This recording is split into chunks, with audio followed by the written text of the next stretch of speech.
And look, as the Minister himself has said, that his preference is that we consider all of these issues not in a piecemeal way, but together. He always had an ambition that the Justice Summit would be the place where actually the public and experts in the field were all able to input into. We are talking about a significant piece of work around rehabilitation, around preventing crime happening in the first place, and justice reforms. It makes sense that be considered at one time. Minister Little, no, that's not how I would frame it at all. As I said at the very beginning, we are a government that remains very committed to justice reform to make our communities safer and to make our system more effective. The Minister has made a decision today that he would like all of those issues considered by the public and by that group of experts together at one time, and that makes good sense. So no, I would not describe it in that way. There is going to be a perception, though, isn't there, that the government can't agree and can't get things. That perception would be absolutely wrong, because as I've highlighted again today, we are a government that is committed to moving away to US-style justice system, to making sure we have an effective system that keeps our communities safe and that focuses on crime prevention, and we're still committed to that. If we didn't want the piecemeal approach, then why was the committee taking these small steps? Well, actually, and we'd always had some discussion about them still being progressed as a whole as part of the summit that's happening in August. So it's not too dissimilar. Why was he doing it early if he didn't want to? Oh, and again, that's really an issue of semantics, because, as I say, it was the Minister's decision that he decided to keep it all together. It's something that's decided by this and discussed by the summit. So it wasn't Winston Peters' decision at all? No. Around the way that he wanted to progress his wider package of reforms was absolutely a decision for Minister Little, but he's been very open about the fact that New Zealand First has raised some concerns around 3 strikes. And look, I do want to highlight that within a coalition government, there are always going to be issues that you might take different positions on. The fact that probably over an 8-month period we've had possibly 2 that have been canvassed openly in the public, I think speaks to the strength of this coalition government more than anything else. We had a very open discussion about 90 days, for instance.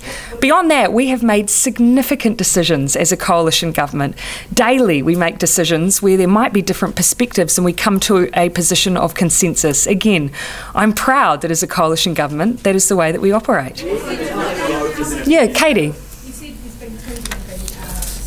Just off the top of my head, that's the one that those are 2 examples I would give. But how many behind the scenes and how many come up with? This is my exact point. Every day we continue to have discussions. That's what coalition governments do. And over an 8-month period, when you think about the scale and significance of the issues that we have collaboratively worked on, I think that speaks to the strength of this coalition government. Where can the public go to see government policy as it stands now? And this is an election policy which has been dropped or delayed. And is it just coalition agreement, confidence and supply agreement, and the speech from the throne, and of course the things that we are able to produce as part of our budget also forms part of our policy program. Beyond that, as with any government, every piece of policy that comes forward is a decision that we make collectively as a cabinet, and that's what we pursue.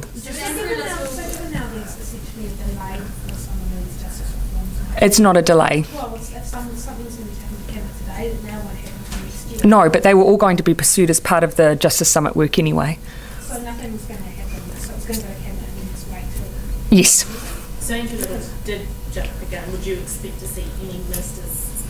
Oh, as I say, look, it's always much tidier to wait until Cabinet, but the Minister's actually made a decision that he wants all of this work to be pursued as a whole anyway. Did Andrew Little offer you an apology? There was no need. To reduce the prison population by 3%, you're obviously going to have to make much bigger and more controversial changes to laws.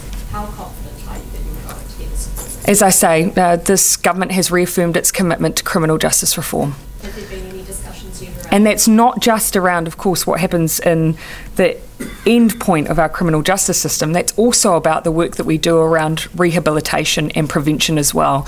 And there's a huge amount of focus for us on that. Has there been any discussion yet on specific things like bail or sentencing rules and whether New Zealand First would support you? Yeah, as I say, we've had general discussions, and all of those we also hope will come through in the Justice Summit and the advisory work that we're doing. There's only been 2 issues that... Oh, look, again, off the top of my head. What about what jumping?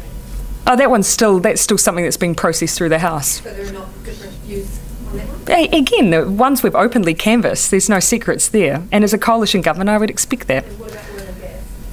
Consensus. And another great example of the strength of this coalition government. Thank you for raising it.